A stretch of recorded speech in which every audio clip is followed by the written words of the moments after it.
All right, good morning, everyone. I was here for the introductions, but this is a slightly larger crowd. Alex Marrero, proud superintendent at Devon Public Schools. I'm very thankful that I've been asked to say a couple words, and I'm going to try to be consistent with the theme. The good thing is that even if I don't touch on it, because I'm given the Sandman treatment from New York, so Sandman and the Apollo. I have members of my team here who will be engaging a little bit later. We're going to dive deep into what we're doing around the instructional framework that we're very proud of, but also our work around just technology, AI, and quantum. I will be boasting, and I ask for your forgiveness in advance, knowing that there's some friendly districts. I believe in healthy competition, and I expect you all to do the same when you're representing your either school or district. So I will be unapologetic in my broadcasting of what we're doing, because I am incredibly proud. For those of us who aren't aware, we are the largest school district in the state of Colorado, right around 90,000. We were experiencing some declining enrollment, but then it buoyed right back up. We welcomed 4,000 new to country students just this past year. We're incredibly proud of that. We're in the forefront of protecting those students and families as well. So we're right back at a 90,000 mark. We have, all right, here's where I'm going to be very careful on how I say it, because I know that we have a lot of, again, friendlies in the space. But there is no district like ours in the state of Colorado.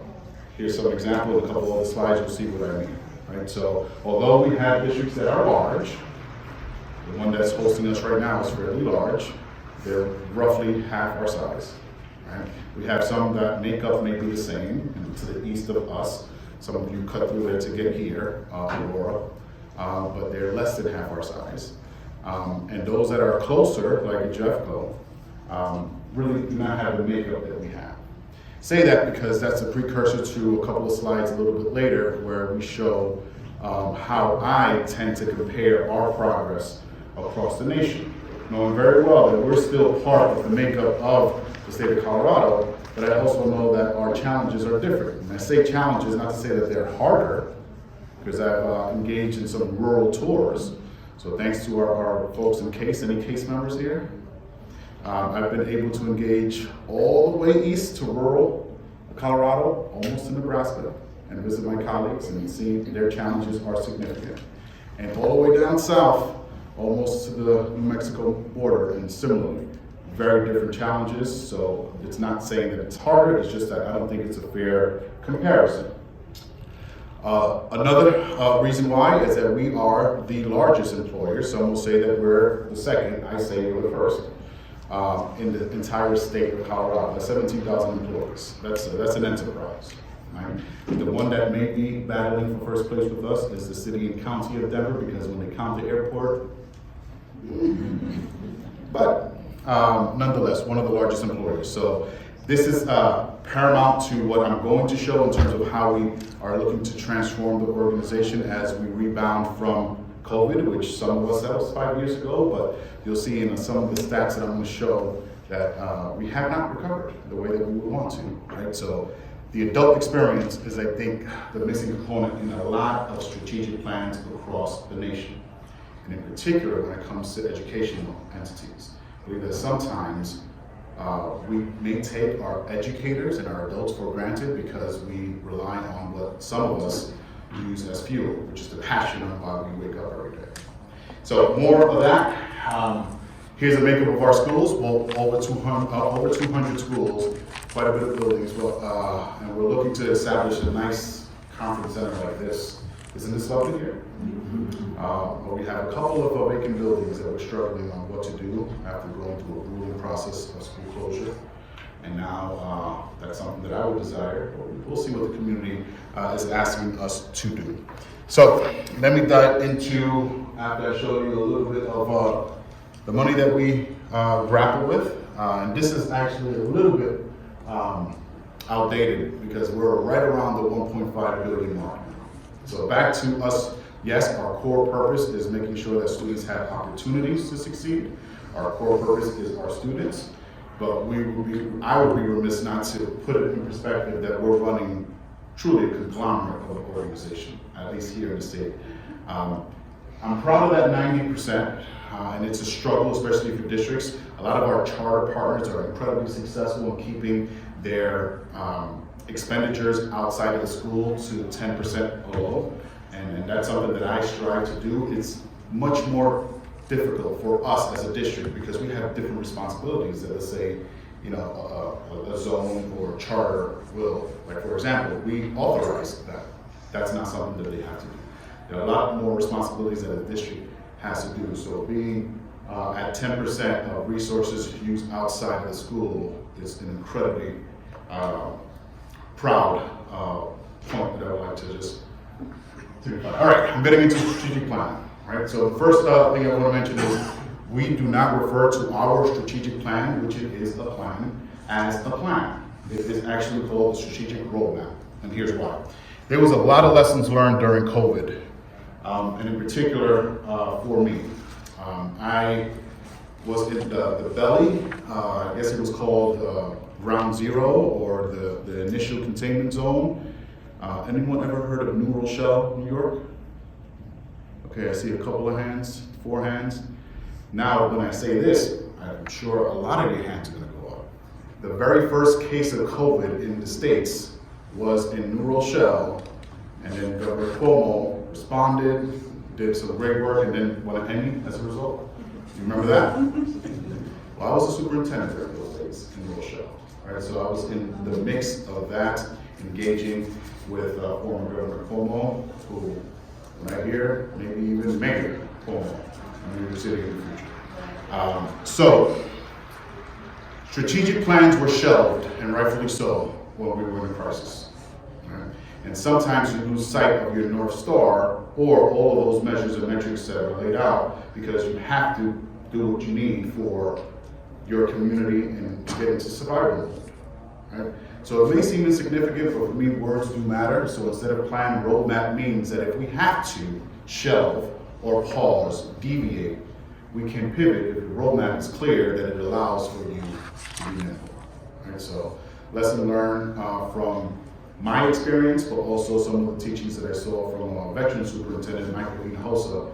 If you're watching, Michael, in my conversations with him, he said, hey, you have to take the most you can out of a crisis, and in particular, how are you going to shift the way that you lead. All right, so here is the DPS experience. Can you say it with me? DPS experience? DPS experience. 3 experiences make up the DPS experience. And this is the approach we took as we built this roadmap. One is the system experience. We can't neglect the fact of all those figures that I just showed you. It is not just your typical schoolhouse and where we're trying to do best with those 30, 50, 100, 200 kids. We have major responsibilities. When you look at our constituents, it's 90,000 students. Not everyone has 2 parents, guardians at home. So let's say, for the sake of just you making a point, 1.5, you multiply that, that's 250,000 constituents that we're responsible for. So the system needs to be analyzed, and also we have to be clear on what we're trying to shift in the system. Some examples of the system experience in our strategic roadmap is, of course, everything that has to do with budget and funding. How are we appropriately funding our schools? But also a lot more in terms of philosophical and what the needs, wants of my community where I'm serving would want us to do is to identify systems that have led to the disparate results that we have and dismantle those oppressive systems. That's some examples of what the system experience would be. Next is the adult experience. I mentioned that a bit earlier.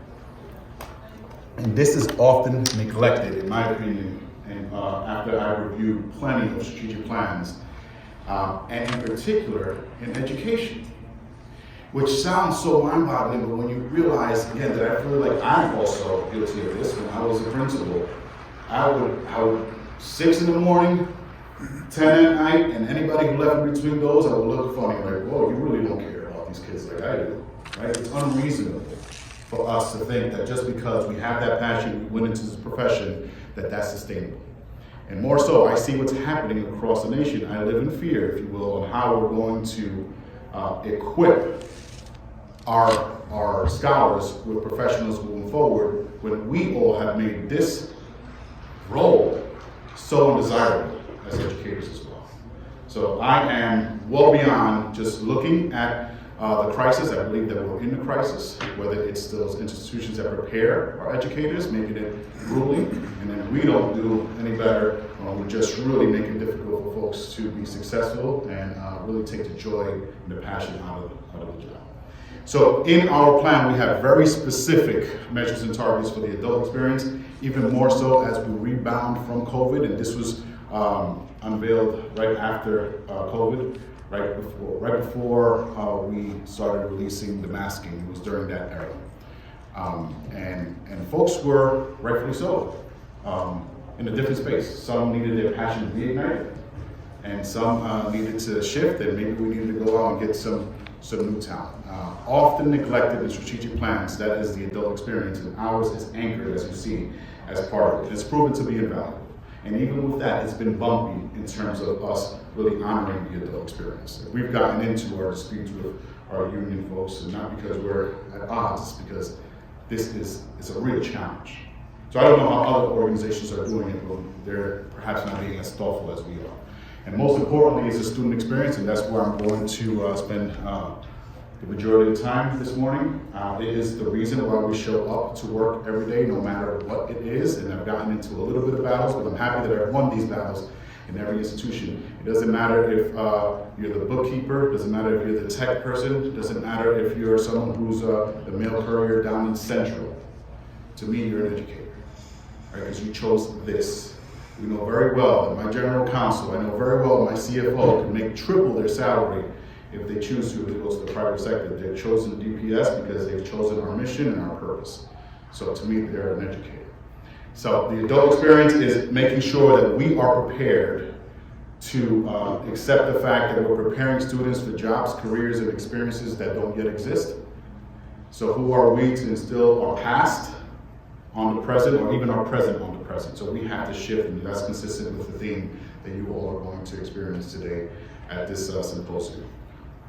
All right, so have you ever heard of the nation's report card, the national assessment?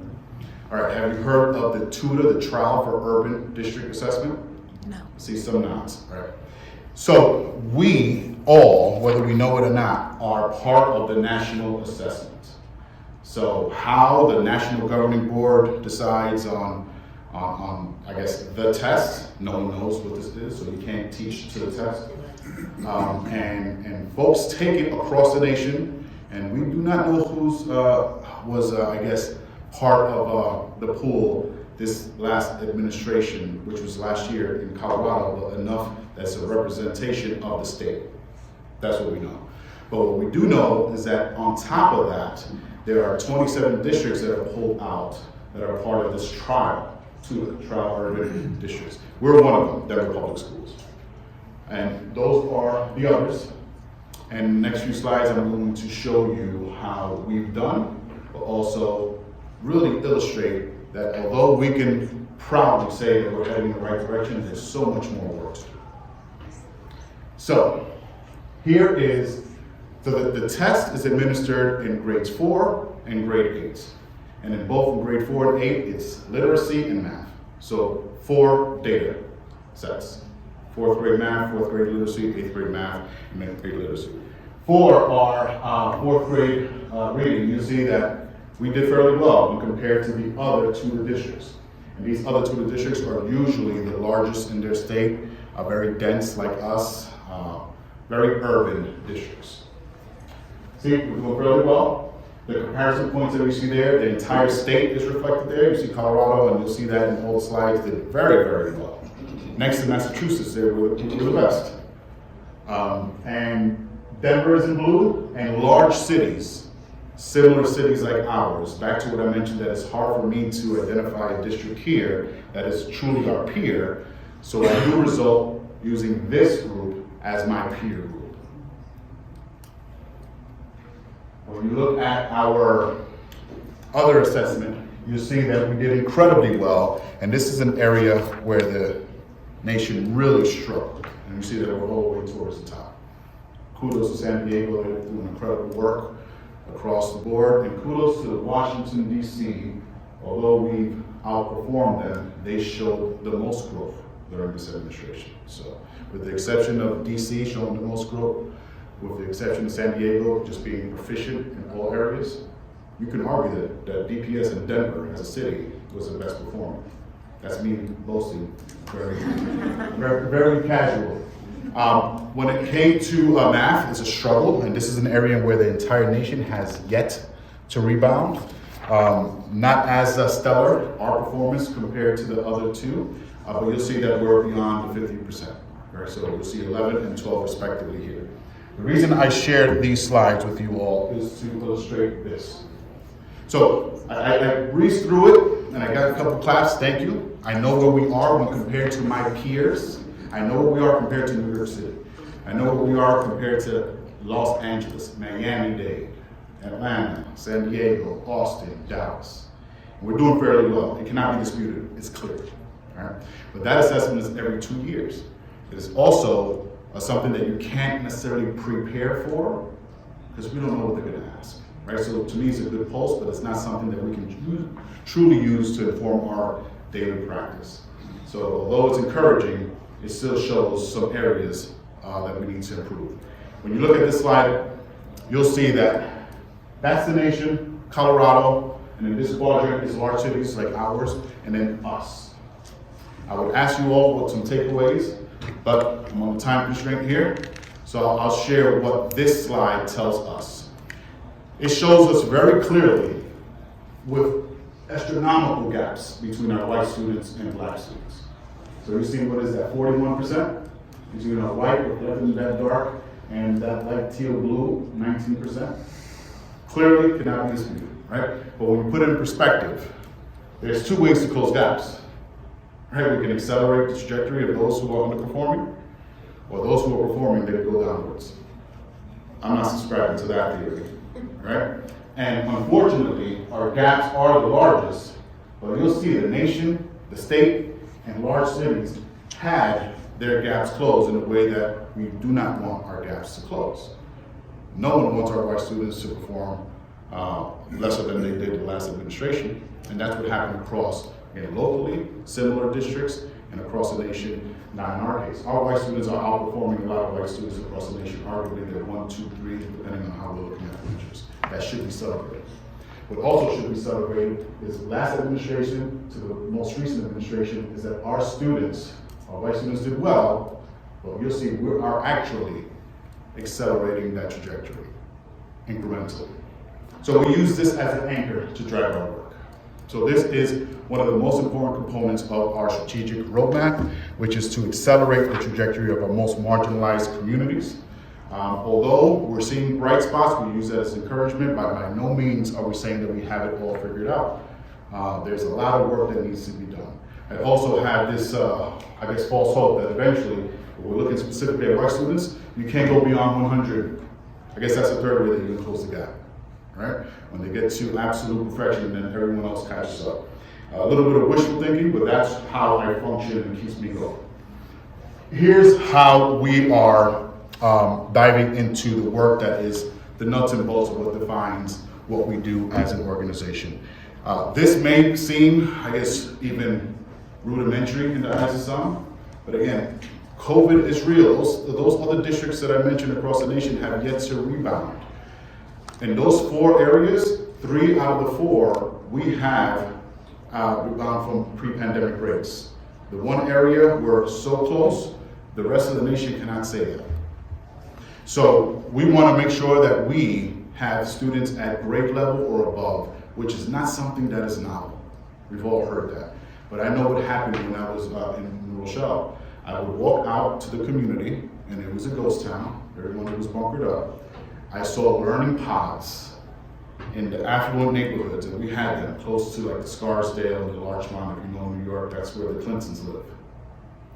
And it was 6-to-2 ratio, beautiful learning happening in an incredible basement in a palace of a home. Once they invited me in.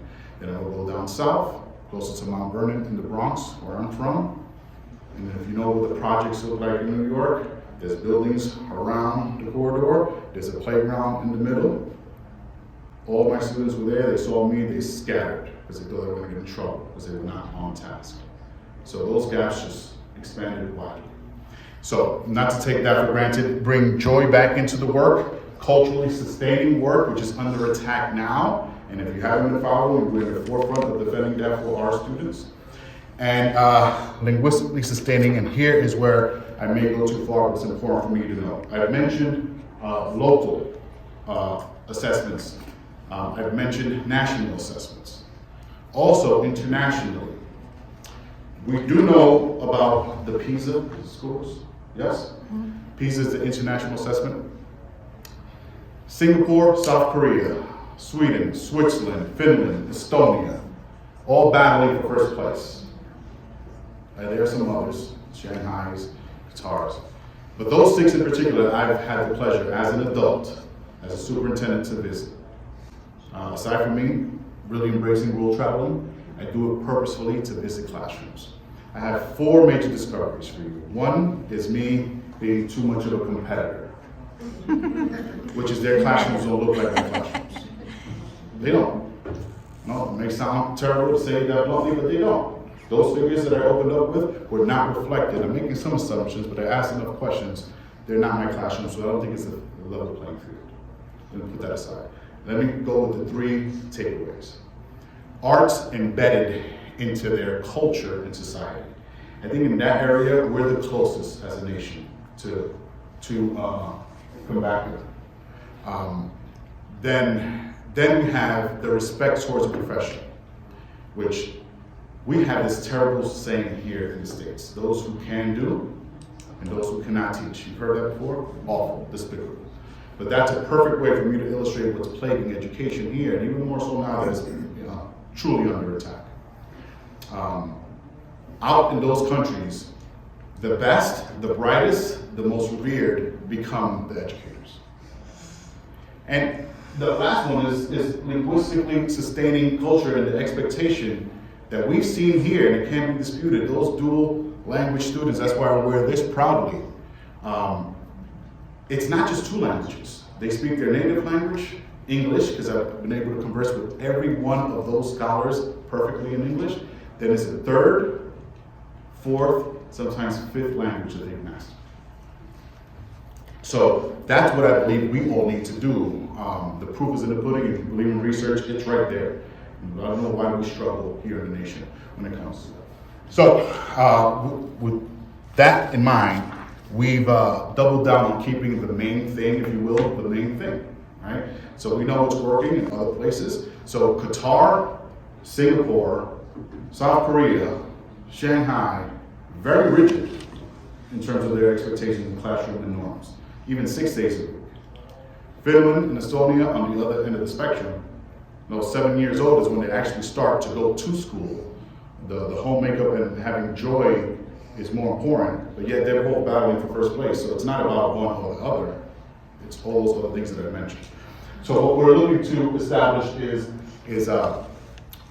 bringing back what we know has worked and continuing to develop as an organization. Again, we cannot instill our past on the present when we're preparing them for jobs and careers that don't yet exist. So we have to evolve as well, but there are some proven practices that we need to do. So we want to enhance the student experience in our instructional framework, which some take for granted, but we had to reset as a district.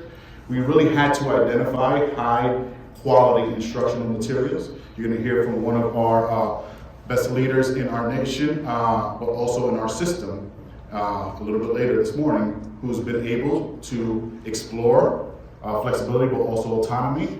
But that needs to be bonded to outcomes, right? In certain cases, there was a lot of exploration, creativity, if you will, autonomy with no accountability. To me, that leads to anarchy. And we, as a district, I believe we serve a purpose. Now we will still be in the building doing what we did best. It's not everybody who makes it up to the upper echelon of district leadership. So I believe that we have a purpose, and our purpose is to make sure that we can have a pulse on what we're doing as the system. So here's a couple of illustrations of how we embrace the student experience. So this is not a pivot to a truly centralized way of functioning, but it is pulling it back slightly to ensure that we're having, again, the minimum expectation for every classroom across. And those who are truly innovating will continue to innovate, as opposed to what we had and where folks are just engaging with no true way of me as a district leader to give a pulse to my community of where we are as a system. It was impossible for me to give a pulse when I first came on board. Some examples of how we enhance student learning.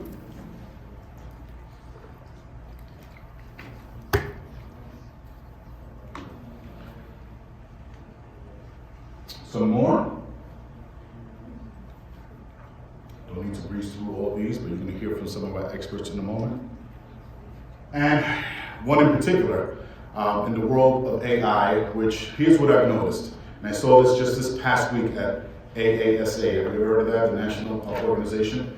We had some great breakout sessions, whether it was world travel, just good old C&I, curriculum instruction, innovation in this sector.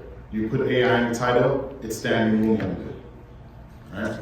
So here's what we've been able to do. Of course, we've embraced it, but we've done it with absolute care. And I have not seen that across the nation. No one seems to speak about the perils. And there was a very high profile situation in the district that we could have been in that same boat if it wasn't for leaders like Dr. Charles, who's in the back, you're gonna hear from him momentarily, who has embraced this, but also done it with absolute care, maintaining our responsibility of keeping students' information safe and secure.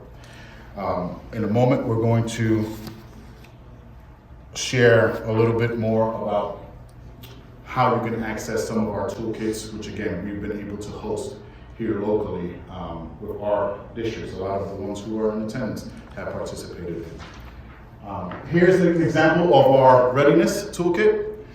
But get your phones ready because we have some QR codes where you all can really see what we're working on and also embrace it and make it your own. And I say that to say is, I am a product of those who either led before me, who opened their doors, and I mean that very, very, very, I guess, specifically, like classroom to classroom. Oh, this teacher is doing that. Well, now it's part of my toolkit as well. Nothing has shifted just because we have different roles. When I go around the nation and even internationally, I'm looking to take and add to my repertoire so I can enhance my system. So with that being said, here is a direct link to, I guess, my site, and you can have some fun in terms of some funny posts that I've made as of late. But in particular, here's the specifics around our strategic roadmap that I was not able to get into this morning. Leave that up for a moment. Then I have two more, one around our instructional framework and the other around our handbook for artificial intelligence and how we're rolling it out. Shifting, looking to see who's still flicking. Okay. And here goes. Here's the last two. And this is very practical. Please do use it and see how you can make it your own if you choose to. And I also know that you're in store for quite a bit of discussion throughout the day today. What I would say is my team already has their marching orders. See what we can annex and complement to our existing work. It is okay in the field of education to be a kleptomaniac, because I am one. So steal the good stuff, make it your own for the betterment of your system and your scholars. I think I'm right on time. Thank you all.